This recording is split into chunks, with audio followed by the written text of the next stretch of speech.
La théorie du genre par Elisabeth Montfort. La théorie du genre, dans une société où la raison et la liberté ne s'appuient plus sur la réalité des êtres et des choses, mais sur les désirs et les fantasmes, une société où l'on voudrait nier la réalité anthropologique de la masculinité et de la féminité. Je cite ici Elisabeth Montfort, elle est ancien député européen, et elle introduisait la conférence donnée à l'Institution Blanche de Castille à Nantes en janvier 2013. Le concept de genre, poursuivait-elle, est la révélation d'une société qui refuse le réel comme limite à ses désirs. Voici donc de très larges extraits de la soirée. Je voudrais dans une première partie aborder la question de la diffusion du concept de genre. Bien que l'histoire du genre se diffuse dans le sillage des mouvements féministes et de la défense des minorités, la théorie du genre se développe de plus en plus dans les médias et le débat public en raison de sa vision politique de la sexualité. Les milieux scolaires et universitaires ne sont pas épargnés non plus. Alors, essayons de regarder la genèse du genre. La distinction entre genre et sexe est née vers les années 1950. Des travaux du psychologue John Money sur des cas d'enfants souffrant de pseudo-hermaphrodisme, c'est-à-dire d'ambiguïté d'organes génitaux, ces enfants intersexués, qui naissent alors qu'ils n'ont pas d'appareil génital clairement défini comme étant garçon ou fille. Money constate que l'enfant se sent appartenir au sexe qui lui a été assigné à la naissance, alors même qu'il souffre de perturbations biologiques. Money introduit une distinction fondamentale entre le genre relevant du psychologique et du social et le sexe se rapportant au biologique. Quelques années plus tard, un psychiatre américain, Robert Stoller, utilisera cette distinction non plus pour des individus atteints d'une perturbation biologique, mais pour des personnes souffrant de contradictions entre leur sexe anatomique et leur ressenti psychique, les personnes dites transsexuelles. Le féminisme américain va s'approprier cette notion de genre. Des groupes de féministes vont l'utiliser pour étudier le rôle social des femmes dans la société et dans l'histoire, puis plus généralement pour étudier les rapports entre les hommes et les femmes. Ainsi sont nées les études de genre. Dans un premier temps, le concept de genre désigne le comportement ou la manière d'être de l'homme ou de la femme en lien avec son sexe biologique. Vous me direz que maintenant, avec la mode vestimentaire de nos jeunes, parfois asexués, on peut se demander si on marche derrière un garçon ou une fille. Tout ceci pour vous montrer le lien entre la manière d'être, le comportement de l'homme et de la femme en lien avec le sexe biologique. Dans ce sens, l'identité sexuelle, c'est l'appropriation psychologique de son corps sexué. Et cette appropriation psychologique se fait à l'adolescence. En général, ça se passe bien. Bon, même si nous savons que les crises d'ado sont parfois des moments délicats, et parfois ça ne se passe pas bien, en effet. Mais ce sont des cas très minoritaires, dont on ne peut pas tirer une règle générale. Dans un deuxième temps, le genre est considéré comme une construction sociale ou culturelle. Des rôles ou des stéréotypes seraient assignés par la société aux femmes et aux hommes en raison de leurs différences biologiques et anatomiques naturelles. Par exemple, la maternité enfermerait la femme dans la vie privée, la maternité et les tâches qui lui sont liées, et l'empêcherait d'avoir des responsabilités professionnelles, d'accéder à des postes de direction qui sont réservés aux hommes en raison des tâches liées à la maternité. Les études de genre porteront alors sur les rapports de pouvoir ou de domination de l'homme sur la femme. C'est le sens social du genre. C'est la définition qui avait été donnée à Pékin, sommet mondial de la femme, le sommet mondial de Pékin en 1995 sur la femme. Je cite, « Le genre se réfère aux relations entre hommes et femmes basées sur des rôles socialement définis que l'on assigne à l'un ou l'autre sexe. » Enfin, depuis l'introduction des travaux de l'américaine Judith Butler, un nouveau sens est apparu, le sens subversif.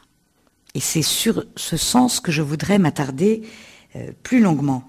Le genre est la perception subjective que l'individu a de lui-même, indépendamment de son sexe biologique. Donc cette perception suffirait à définir l'individu non plus comme homme ou femme, qui est lié au sexe biologique, mais comme individu hétérosexuel ou homosexuel, ou bisexuel ou transsexuel. C'est-à-dire d'un genre sexuel décidé par l'individu. Sylvia Nagasinski, qui est philosophe, épouse de Lionel Jospin, a écrit un livre en juillet dernier, Femmes entre sexe et genre. Elle analyse évidemment la philosophie de Judith Butler et elle dit ceci. Les genres dépendraient de la diversité des conduites sexuelles sans rapport avec la distinction homme et femme. Essayons de voir un petit peu plus en profondeur la pensée de Judith Butler et surtout essayons de voir comment nous sommes passés de la théorie du genre ou du concept de genre à l'idéologie du genre. Judith Butler a élaboré cette théorie dans son livre « Troubles dans le genre » pour un féminisme de la subversion. C'est pourquoi j'ai repris ce mot subversif, sens subversif. Elle n'est pas la seule, mais ces thèses ont été très largement reprises par les médias américains, européens ou même français, qui en ont fait l'égérie du gender. Son livre est devenu une référence. Je cite un passage. « Le genre est culturellement construit indépendamment de l'irréductibilité biologique qui semble attachée au sexe. » Vous voyez, qui semble attachée au sexe. On est dans le relativisme. Si le genre renvoie aux significations culturelles que prend le corps, on ne peut plus dire qu'un genre découle d'un sexe, d'une manière et d'une seule. Alors, tout son livre est écrit avec ce genre de vocabulaire un peu compliqué. Pour le dire plus simplement, un sexe biologique, homme ou femme, peut donner plusieurs genres, selon la perception psychologique de l'individu. Judith Butler introduit une subversion dans la définition du genre. Son analyse est fondée sur une dissociation entre sexe et genre. Alors, sexe, biologique et genre. Vous voyez, maintenant on est obligé d'ajouter un adjectif au mot sexe, mais pendant très longtemps en français, le mot sexe, sexe féminin, signifiait le groupe social femme. Et voyez, aujourd'hui, c'est le mot genre qui a pris le relais de ce sens de sexe. Judith Butler ne peut accepter que le corps sexué et les caractéristiques biologiques ou anatomiques aient une quelconque influence sur le comportement des individus. Bien sûr, le corps sexué existe, mais il ne dit en rien ce qu'est l'individu. Il est là. Elle propose alors de ne pas en tenir compte pour choisir son genre, d'où l'interchangeabilité, c'est-à-dire l'équivalence des rôles et des fonctions et l'indifférenciation des sexes. Judith Butler ouvre le champ des genres possibles à partir des orientations sexuelles choisies. Pour elle, la femme n'est pas obligatoirement du genre féminin et l'homme n'est pas obligatoirement du genre masculin. Elle prétend que féminité et masculinité sont des constructions sociales et culturelles, c'est-à-dire des codes qui sont imposés par nos sociétés. Et elle propose de sortir du schéma homme-femme pour inventer un autre schéma fondé sur les hétérosexuels et les homosexuels. Et chacun pourra retrouver sa place. Si vous n'êtes pas homosexuel, vous êtes hétérosexuel. Si vous n'êtes pas hétérosexuel, vous êtes homosexuel. Donc chacun trouvera sa place. Donc vous voyez ce passage entre le schéma homme-femme et le schéma hétérosexuel-homosexuel. Vous voyez que, ayant un peu rapidement défini 3 sens du mot genre, bon peut-être qu'il y en a plus si on essaie d'affiner un petit peu ce concept, en tout cas c'est les 3 sens principaux, vous voyez qu'à partir de ces différentes définitions, on voit bien que les études de genre ne forment pas un ensemble homogène. Donc, rejeter en bloc les études de genre, c'est tout aussi stupide que de les accepter en bloc. Tout dépend du sens que l'on donne au mot genre. Donc, quand vous parlez entre vous, quand un professeur d'université discute avec vous sur les études de genre, demandez-lui tout de suite quel est le sens qu'il donne au mot genre. Car on voit bien que dans le sens usuel, nous sommes proches de la réalité, la manière d'être de l'homme et de la femme en lien avec son sexe biologique. Il n'y a rien de plus proche de la réalité que ce sens usuel. Donc les études de genre ne forment pas un ensemble homogène. Ces études de genre intègrent différentes disciplines, le droit, la philosophie, les sciences, les SVT, les sciences de la vie et de la terre depuis quelques mois, la géographie, etc. Et en fait, ces études de genre, précisément dans son sens subversif, sont une proposition de réorganiser la société d'une manière globale. Il y a vraiment dans cette idéologie du genre, donc le sens pris dans son sens subversif, une volonté de réorganisation de la société. Et comme ce sens est subversif, on peut dire, sans abus de langage, que c'est une organisation subversive de la société qui ne serait plus fondée sur l'homme et la femme, mais sur les orientations sexuelles, sur les genres choisis. Mais on peut aussi prendre des exemples très concrets qui sont des traductions pratiques de ces théories du genre. Par exemple, savez-vous, mesdames, qui conduisez avec beaucoup de prudence et d'attention, que depuis le 1er janvier 2013, votre police d'assurance va être élevée et se rapprocher de celle des hommes qui, eux, roulent avec moins d'attention, avec plus d'esprit sportif peut-être. Pourquoi ? Vous saviez, mesdames, que la police d'assurance était plus intéressante pour nous. Parce qu'au nom de l'égalité des genres, il n'y a aucune raison de favoriser le genre féminin plutôt que le genre masculin. Mais bon, ceci étant dit, on voit bien que là, nous sommes encore dans le sens usuel du genre. Mais il n'empêche que d'ailleurs c'est la traduction d'une directive européenne, il n'empêche qu'on parle d'égalité de genre. Et au nom de l'égalité de genre, il n'y a aucune raison de favoriser la conduite prudente des femmes qui ont finalement un bonus dans leur assurance pour leur voiture. On pourrait prendre d'autres exemples, mais je trouve que celui-là est tout à fait symptomatique. Vous savez aussi peut-être que depuis quelques mois, la priorité du gouvernement, du nouveau gouvernement, c'est de lutter contre toute forme d'homophobie, car on voit bien que dans toute cette analyse de Judith Butler, c'est bien ça ce qu'il y a, ce qui est sous-tendu. C'est de considérer que la norme homosexuelle est équivalente à la norme hétérosexuelle. Et donc, pour y parvenir, il faut absolument lutter contre toute forme d'homophobie. Pour ce faire, et toute forme de différenciation des sexes. Pour ce faire, la ministre déléguée à la condition des femmes, Najat Vallaud-Belkacem, a préparé un programme d'action pour nos petites têtes blondes, parce que le programme va commencer dès la maternelle, en primaire, collège, lycée, mais plutôt dans les petites classes, pour être sûr du succès de l'opération. Il s'agirait de lutter, puisque c'est un programme qui est en train de se mettre en place, il s'agit de lutter contre les discriminations à l'école en interdisant de donner des petites voitures aux petits garçons et des poupées aux petites filles. Et de cette façon, nous serons sûrs, les enseignants, les directeurs d'école seront sûrs que les enfants échapperont aux stéréotypes qui enferment l'homme et la femme dans une identité d'homme et de femme. Un autre exemple, une école suédoise a tenté l'expérience, l'école Egalia, le mot en dit déjà beaucoup, où il n'y a ni fille ni garçon, ni il ni elle, mais un pronom neutre, alors qu'en français on ne connaît pas, donc c'est valable pour les langues anglo-saxonnes.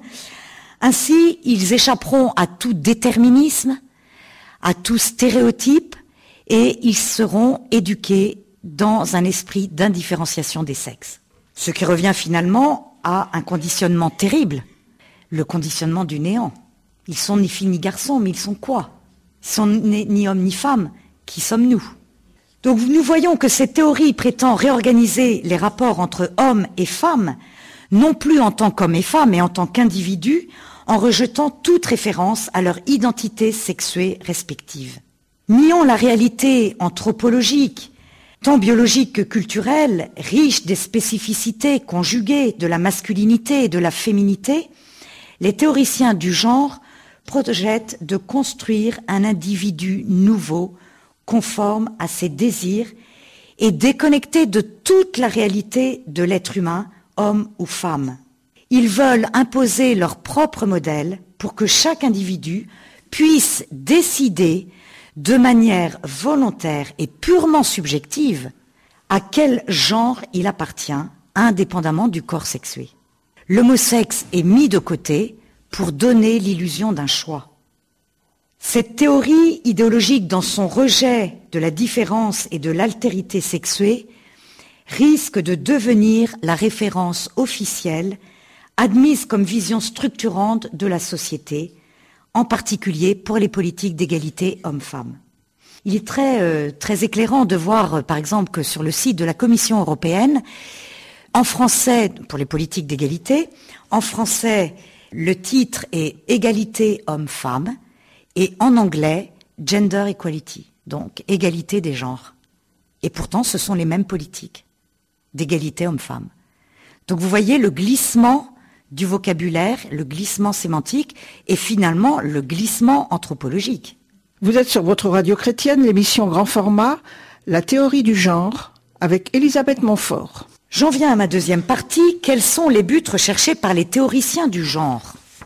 Parce que une fois qu'on a essayé de définir le concept de genre, mais dans quel but les féministes du genre, les théoriciens du genre, s'acharne-t-il à diffuser ce concept du genre ?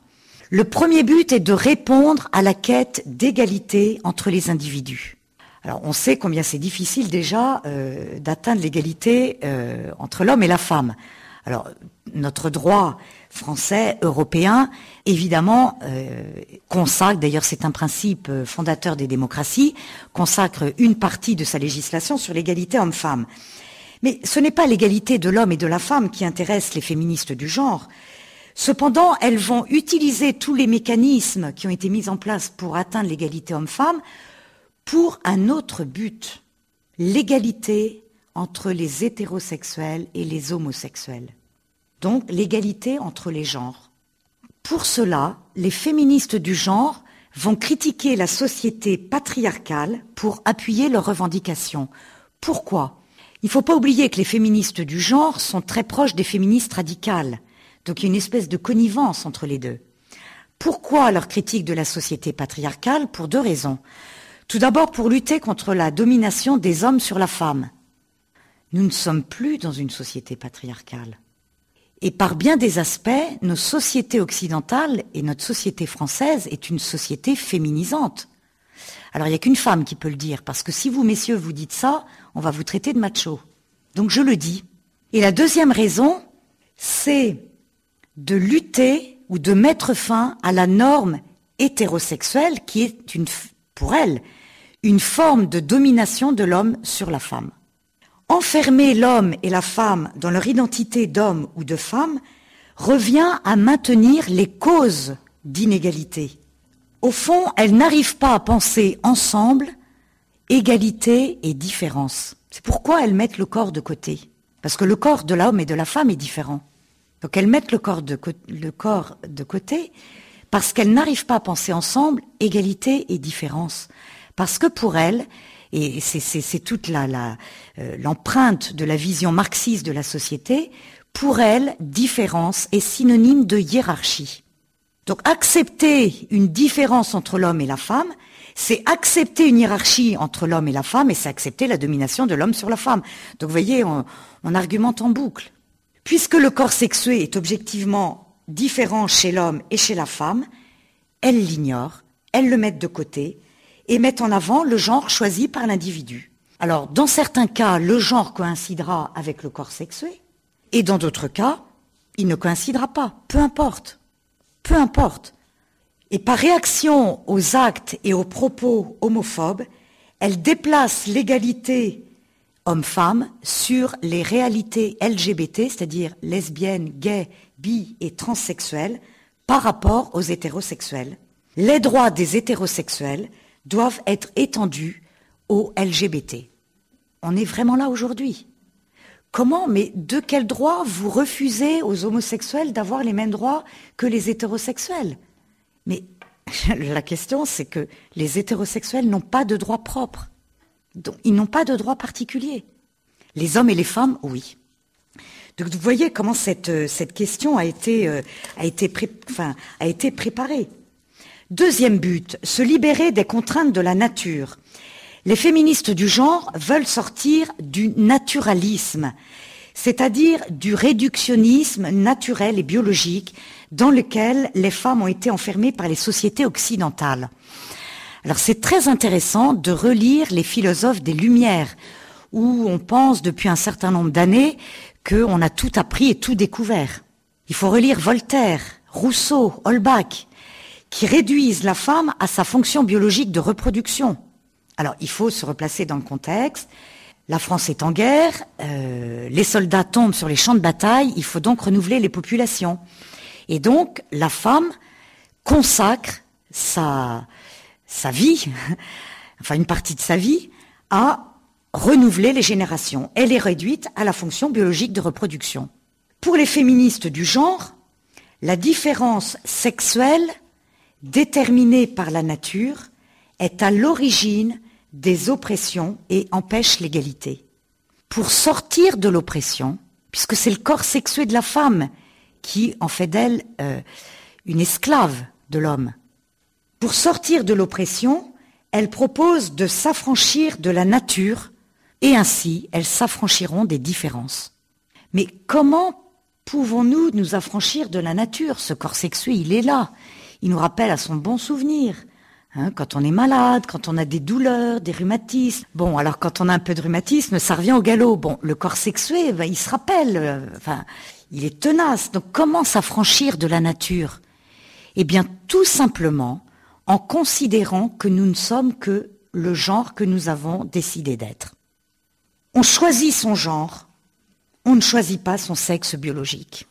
C'est vrai, on ne choisit pas son corps, c'est un donné de nature. On ne choisit pas à la naissance d'être garçon ou fille. Ça nous est donné.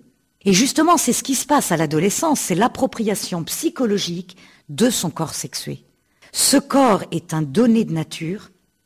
Est-ce que je le prends comme étant moi ou est-ce que je le rejette? Donc, les féministes du genre dissocient dans ce but sexe et genre. On ne choisit pas son sexe, on choisit son genre.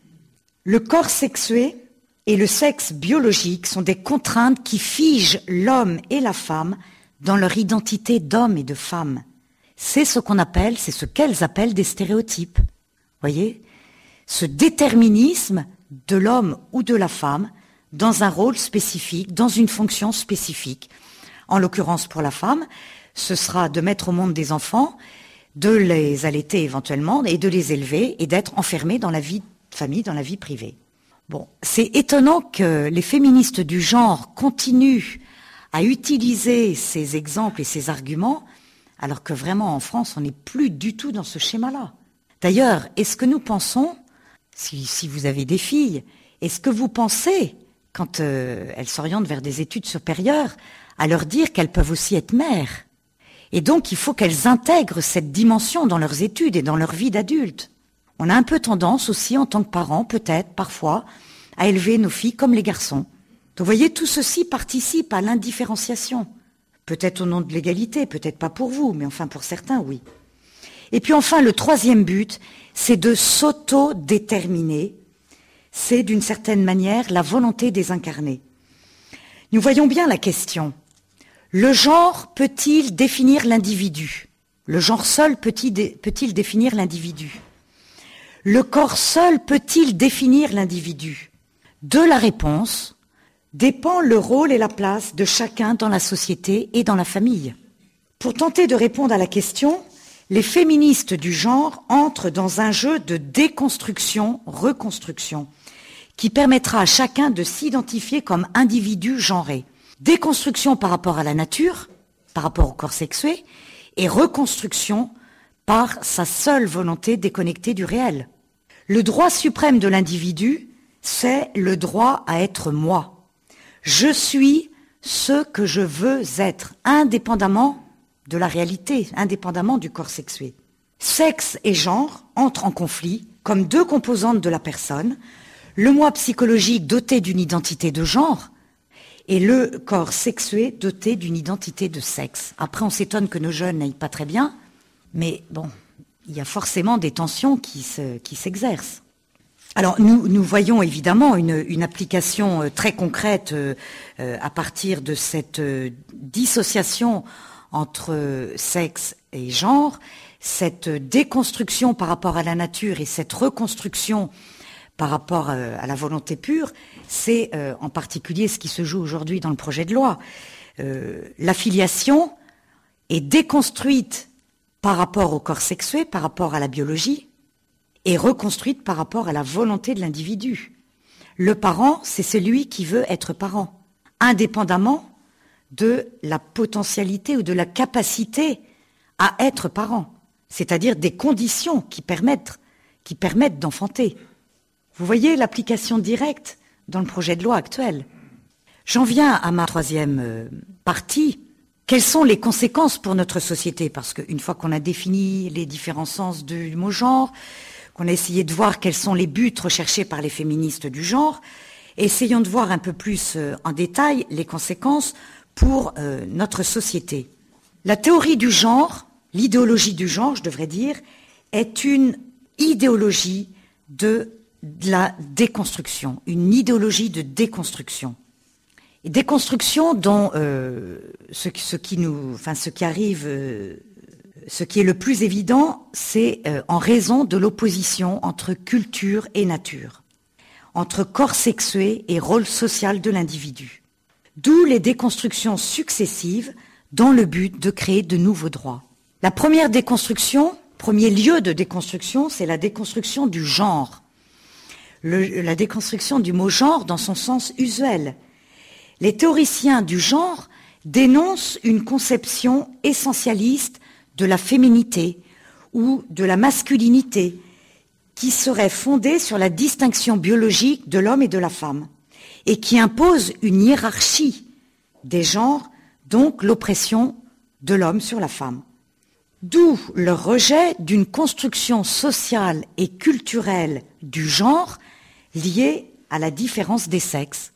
Les féministes du genre proposent alors une autre définition, un genre qui ne soit pas fondé sur cette différence des sexes et qui serait beaucoup plus apte à lutter contre les inégalités. Je cite Caroline de Haas. Caroline de Haas a été longtemps porte-parole de l'association Oser le féminisme. Elle a été chargée des questions du féminisme auprès de Martine Aubry pendant des années. Et elle est maintenant directeur de cabinet de Madame Vallaud-Belkacem, ministre déléguée à la condition des femmes. Elle a écrit un article dans Le Monde le 24 août 2011, je cite un passage. « En déconstruisant la soi-disant complémentarité des sexes pour construire celle des individus, on cesse de mettre les femmes et les hommes à des niveaux différents. » Donc il faut absolument déconstruire la complémentarité des sexes, la soi-disant complémentarité des sexes. En d'autres termes, le genre doit être choisi indépendamment des tendances du conditionnement humain. Le deuxième lieu de la déconstruction, c'est la famille. Les théoriciens du genre proposent de déconstruire la famille fondée sur le mariage entre un homme et une femme parce que la femme y est maintenue dans un état de domination et ainsi elle soumet les enfants à un déterminisme naturel. C'est-à-dire, alors en décryptant, cela veut dire que enfanter, c'est-à-dire procréer, serait exclusivement réservé à l'homme ou à la femme. Mais c'est une horreur de penser ça pour les féministes du genre. On imposerait, donc une famille fondée sur le mariage entre un homme et une femme, imposerait aux enfants ce déterminisme naturel. C'est-à-dire tout simplement qu'un homme et une femme ensemble enfantent. La nouvelle famille doit être polymorphe, recomposée, monoparentale, homoparentale, etc. La famille doit être choisie. Alors, je ne dis pas que ce ne sont pas des réalités qui n'existent pas. La question est de savoir si on essaie de favoriser une famille où justement le père, la mère, les parents ont une fonction bien précise vis-à-vis de leurs enfants. Enfin, le troisième lieu de déconstruction, c'est la maternité. La reproduction doit être déconstruite pour être choisie. C'est ce qu'on appelle d'ailleurs à l'ONU, au Parlement européen, au Conseil de l'Europe, les droits sexuels et génésiques. C'est-à-dire la possibilité de choisir, alors pour les femmes, ce sont des droits exclusivement féminins, la possibilité pour les femmes de choisir avec qui avoir un enfant, comment avoir un enfant. Quand je dis le comment, c'est de quelle manière. Parce qu'il y a plusieurs possibilités d'avoir des enfants. Quand, etc. C'est plus comme en mai 68, quand je veux, quand je veux, avec qui je veux, c'est quand je veux, avec qui je veux, de la manière dont j'ai décidé. L'enfant ne se reçoit pas, il se désire, il se programme, indépendamment des conditions des adultes. Pour sortir des contraintes liées à la maternité, la femme doit pouvoir recourir à la technique, mère porteuse, ectogénèse ou utérus artificiel. Alors l'utérus artificiel n'est pas encore au point, mais des équipes de scientifiques travaillent sur la question aux États-Unis et les travaux sont financés par des grandes fondations américaines. Genre Fondation Rockefeller, vous voyez, des grandes fondations. Donc de l'argent est consacré à des équipes de recherche pour mettre au point un utérus artificiel. Il ne faut pas oublier aussi qu'au sommet mondial de Pékin a été adoptée une plateforme d'action pour mettre en œuvre toutes les décisions qui avaient été prises par consensus. Et le paragraphe 36 dit ceci: la maternité est une contrainte pour les femmes pour le bon déroulement de leur carrière professionnelle. Donc à partir de là, il faut bien essayer de trouver des moyens pour que les femmes puissent sortir de cette contrainte de la maternité. Ces déconstructions successives servent de fondement à la revendication de nouveaux droits. Droit des couples au mariage, droit au mariage entre hommes ou entre femmes, droit au désir d'enfant, droit à la maternité, quelles que soient les circonstances. Comment ces nouveaux droits ont-ils pu s'imposer dans nos sociétés ? Tout à l'heure, je commençais mes propos en vous disant qu'on n'a jamais eu besoin de préciser que le mariage, c'est l'union d'un homme et d'une femme, tant cela relève de l'évidence. Comment ces nouveaux droits ont-ils pu s'imposer dans notre société ?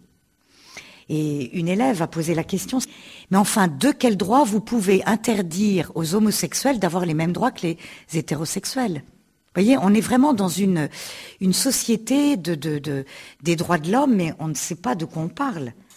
Nous sommes devant un conflit entre deux conceptions des droits de l'homme.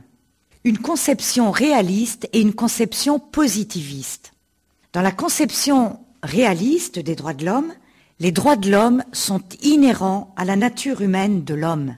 Ils se constatent, ils sont universels et ne supportent aucune discrimination. Et nous n'avons même pas besoin de faire une liste de discriminations. Toute entorse à ces droits inhérents à la nature humaine est une discrimination. C'est l'esprit de la Déclaration universelle des droits de l'homme de 1948, adoptée après la fin de la Seconde Guerre mondiale, et dont le maître mot, si on peut dire, c'était la reconnaissance de la dignité de tout être humain, indépendamment de la race, de la religion, du sexe, etc. Et d'ailleurs, la Déclaration universelle des droits de l'homme a été reconnue comme patrimoine mondial de l'UNESCO. Évidemment, aujourd'hui, elle fait l'objet d'attaques de façon à ajouter une annexe pour intégrer de nouveaux droits. Dans une lecture, dans une conception réaliste des droits de l'homme, la loi positive, c'est-à-dire toute notre législation, aura pour tâche d'élaborer des textes qui respectent ces références aux droits naturels, c'est-à-dire, encore une fois, des droits inhérents à la nature humaine. Dans la conception positiviste des droits de l'homme, il est impossible de prendre en considération la réalité, celle de l'être humain ou de toute autre réalité. Seuls existent les particularismes des individus. La loi sera alors l'expression de la volonté générale, sans référence à un texte objectif ou universel comme la Déclaration de 1948. Le droit est réduit à l'ensemble des normes adoptées par consensus C'est ce qui se passe dans une démocratie. La norme suprême, c'est la loi, fruit de la volonté générale, et le droit est une construction abstraite à partir de la volonté des individus. La loi, le droit, peut être une construction abstraite à partir de la volonté des individus. Le mariage entre deux femmes ou le mariage entre deux hommes est un droit positif. Voyez, c'est un droit dans cette conception du droit positif. Vous êtes sur votre radio chrétienne, l'émission Grand Format, la théorie du genre, avec Elisabeth Montfort. C'est intéressant, d'ailleurs, après avoir précisé ces différents lieux de déconstruction, de réfléchir à la question de l'égalité. Est-ce que, finalement, ce concept du genre, dans son sens subversif, va nous permettre d'atteindre l'égalité des individus, puisque c'est bien ça ce qui est recherché. Or, on voit bien, en particulier dans cette question du projet de loi sur le mariage, que la revendication principale, ce n'est pas l'égalité des individus, mais l'égalité des couples. C'est un des objectifs, c'est une des raisons annoncées dans ce projet de loi. Or, le droit ignore l'égalité des couples comme des groupes. Seul compte l'individu, car les droits sont individuels et personnels. Parler d'égalité de couple, c'est un abus de langage. Mais à supposer que l'égalité des couples soit traitée par notre droit, il est intéressant de citer plusieurs décisions. Alors, je ne vous les cite pas en détail, mais la Cour de cassation en 2007, le Conseil constitutionnel en 2011, la Cour européenne en 2010, etc. Tous ces textes ont déclaré que l'égalité devait être respectée lorsque les situations sont équivalentes. Lorsque les situations ne sont pas équivalentes, alors la loi peut traiter différemment les personnes. Pour être plus précis, un couple d'hommes ou un couple de femmes ou un couple homme-femme ne sont pas des couples équivalents du point de vue de la procréation. Et donc il est normal, ce n'est pas faire preuve de discrimination ou d'inégalité, c'est le Conseil constitutionnel, garant de la loi en France, qui déclare ceci. Ce n'est pas une inégalité ou une discrimination de traiter différemment des couples d'hommes-femmes ou des couples de femmes ou des couples d'hommes. Parce qu'encore une fois, les situations ne sont pas équivalentes. Alors, nous avons vu tout à l'heure ces conséquences, cette déconstruction de la société. On peut aussi dire que l'idéologie du genre met en place une culture de dissociation. Je vous le disais tout à l'heure, Judith Butler propose de déconstruire toutes les normes symboliques et fonctionnelles renvoyant à l'altérité et à la complémentarité des sexes. La nouvelle société doit s'organiser à partir des hétérosexuels et des homosexuels en lieu et place de l'homme et de la femme. Et c'est précisément le point de rupture anthropologique avec nos références actuelles, sociales et familiales. Et c'est en ce sens qu'on peut dire que l'idéologie du genre est une révolution anthropologique. Alors, on voit bien, je vous ai parlé de quelques implications dans notre droit, mais il est intéressant de voir que c'est une philosophe qui rappelle les juristes à l'ordre, et c'est encore Sylviana Gazinski, que je vais citer une deuxième fois, et qui, dans une tribune du Monde en juin 2007, dit ceci. « On ne semble pas remarquer que la revendication du mariage homosexuel ou de l'homoparentalité n'a pu se formuler qu'à partir de la construction ou de la fiction de sujets de droit qui n'ont jamais existé. Les hétérosexuels. C'est en posant comme une donnée réelle cette classe illusoire de sujets que la question de l'égalité de droit entre homosexuels et hétérosexuels a pu se poser. Il s'agit cependant d'une fiction, car ce n'est pas la sexualité des individus qui fonde le mariage, ni la parenté, mais d'abord le sexe, c'est-à-dire la distinction anthropologique des hommes et des femmes. » J'aurais bien aimé avoir écrit cette phrase, que je trouve assez extraordinaire. Ceci veut dire que ce ne sont pas les hétérosexuels ou les homosexuels qui sont sujets de droit, donc, pour être plus précis, acteurs dans le mariage, dans la filiation, c'est l'homme et la femme. Le droit ne connaît que deux sujets de droit, l'homme et la femme. Il n'y en a pas d'autres. Mais en imposant dans le vocabulaire, voyez, comme conséquence logique de l'idéologie du genre, des sujets fictifs comme les hétérosexuels et les homosexuels, alors en effet, l'égalité des droits entre les uns et les autres peut se poser. Vous voyez comment les esprits ont été préparés à partir de l'idéologie du genre, à la suppression des sujets de droit comme hommes et femmes. On peut aller plus loin dans ces dissociations.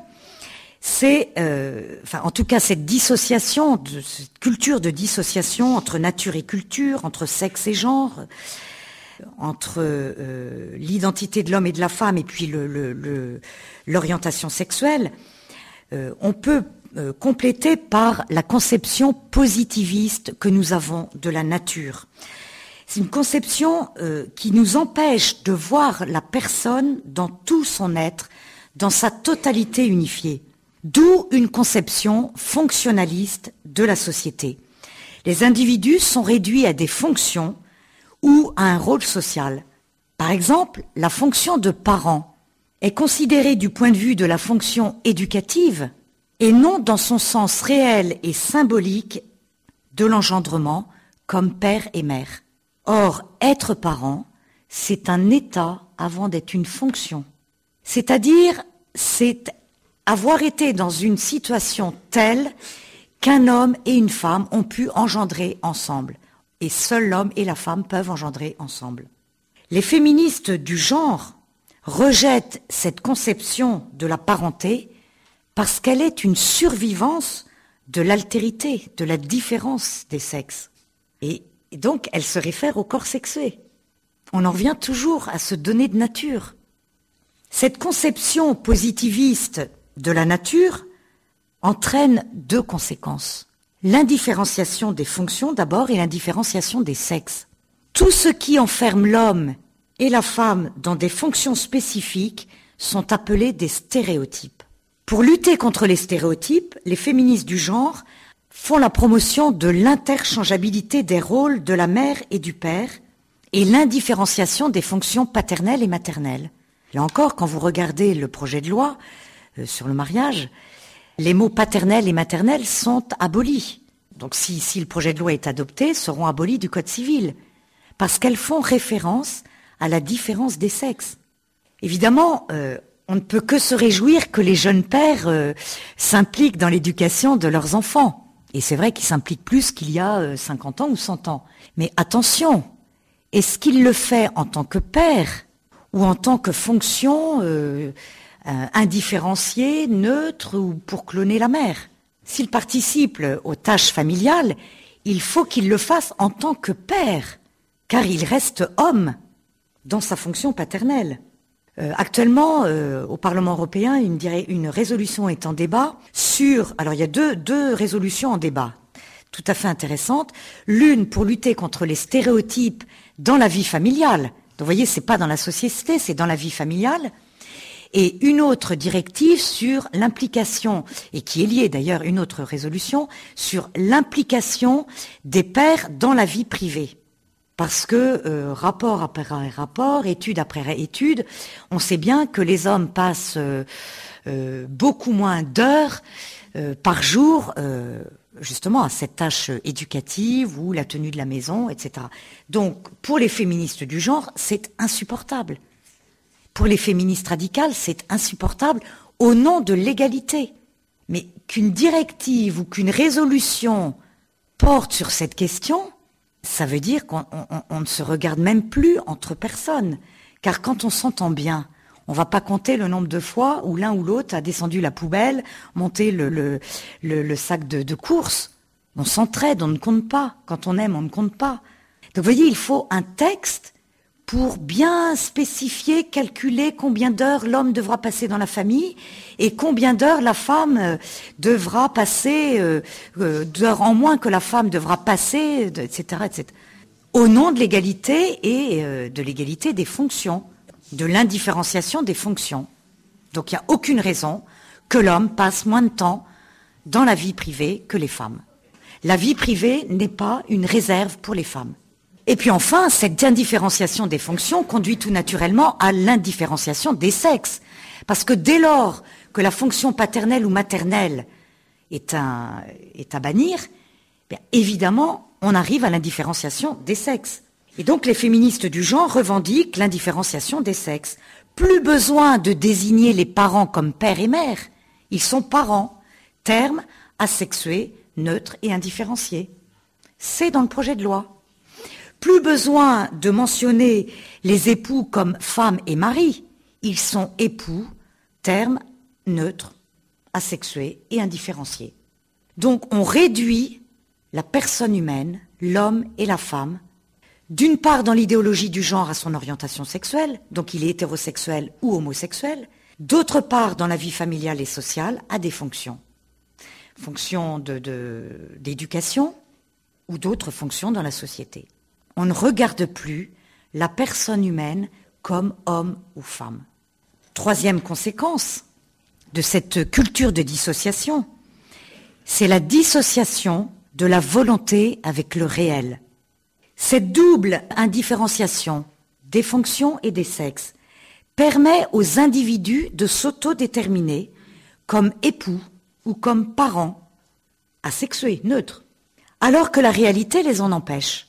La fonction sociale de parent serait retenue pour faire parent, car elle donne l'illusion d'un choix, hors des contraintes du corps et de l'altérité sexuelle. Mais elle ne peut être satisfaite qu'à condition de contourner la nature, car deux femmes ou deux hommes ne peuvent pas engendrer ensemble. Que faire quand on veut être parent et que la nature nous en empêche? Eh bien, on contourne la nature. D'où la revendication pour les couples de même sexe, donc pour les femmes, du recours à la procréation médicalement assistée, et pour les couples d'hommes, pour la gestation pour autrui. La volonté déconnectée de la réalité du corps sexué permet aux individus d'affranchir leur désir des limites du réel. Et c'est vrai que le corps pose des limites. C'est vrai. Il vaut mieux le dire à nos jeunes le plus rapidement possible. Le corps sexué nous impose des limites. Deux femmes ne peuvent pas engendrer, deux hommes ne peuvent pas engendrer. Mais un homme et une femme peuvent engendrer ensemble. Donc la volonté déconnectée du réel ne peut pas tout faire, sauf à revendiquer et sauf à procéder par artifice. Il est intéressant de se reporter aux débats qui ont eu lieu il y a 2 ans maintenant, au moment des révisions des lois de bioéthique et qui ont été adoptées en juin 2011. Il s'agissait de savoir et de décider et de voter pour savoir qui pouvait avoir recours à la procréation médicalement assistée. Des couples hommes-femmes, enfin des femmes dans un couple homme-femme, des femmes seules, des couples de femmes. La question a déjà été débattue en France à l'Assemblée nationale et au Sénat. Finalement, la loi a retenu les couples hommes-femmes mariés ou justifiant de 2 ans de vie commune pour des raisons exclusivement médicales, de stérilité ou d'infertilité. Pourquoi ? C'est intéressant de se rapporter à ces débats. Car nous avons bien chez l'un des 2 parents une filiation intentionnelle ou sociale. L'un des 2 parents, lorsqu'il y a eu recours à des gamètes anonymes, un donneur anonyme, l'un des 2 parents n'est pas le parent biologique, mais il est le parent intentionnel, le parent social. Il a eu l'intention d'être parent. Il a eu la volonté d'être parent. Mais si cette autorisation de recours à la PMA a été acceptée, c'est parce que cette filiation se réalise en référence à la biologie. Un homme et une femme mariés, ou non, mais justifiant de 2 ans de vie commune, qui ont recours à la PMA, réalisent une filiation en référence à la biologie. C'est-à-dire que c'est vrai que l'un des 2 parents n'est pas le parent biologique, le père ou la mère biologique, souvent c'est le père biologique d'ailleurs, mais ils auraient pu l'être car ils sont hommes et femmes. C'est exactement la même chose que dans la filiation adoptive. Le père et la mère adoptive ne sont pas les parents biologiques de l'enfant, mais ils auraient pu l'être car ils sont hommes et femmes et ils auraient pu engendrer ensemble. Et donc on peut dire que ce sont des causes accidentelles qui font que ce couple homme-femme, ces couples hommes-femmes ne sont pas les parents biologiques. On parle alors de filiation vraisemblable dans la filiation adoptive ou une filiation où il y a eu recours à la PMA, car les parents ne sont pas, ou en tout cas l'un des deux, ou dans certains cas l'un des deux, n'est pas le parent biologique, mais ils auraient pu l'être. Filiation vraisemblable. Alors que dans le cas d'un couple de femmes ou d'un couple d'hommes, l'un des deux adultes peut être le père ou la mère biologique, mais pas les deux ensemble. C'est une filiation fictive, invraisemblable. Et l'enfant est tout à fait capable de le comprendre. Il ne s'agit absolument pas de porter un jugement sur les qualités d'éducateurs des deux adultes. Ils peuvent être d'excellents éducateurs. Ils ne peuvent pas être père et mère ensemble. Ils ne peuvent pas être parents ensemble. Vous voyez comment on voit dans ce cas de couple d'hommes ou de couple de femmes, on déconstruit la filiation du côté de la nature, on la reconstruit du point de vue de la volonté. Je veux être parent. Deux personnes de même sexe ont la volonté d'être parents, ont un projet parental, et donc la loi doit satisfaire cette volonté, ce désir d'être parent, alors que les conditions objectives ne le permettent pas. Je crois vraiment qu'un enfant est tout à fait capable de comprendre, s'il vit dans un couple de femmes, avec un couple de femmes ou un couple d'hommes, il est tout à fait capable de comprendre qu'il a une mère biologique, et que l'autre femme qui vit avec lui est la compagne de sa mère, mais ne peut pas être sa mère.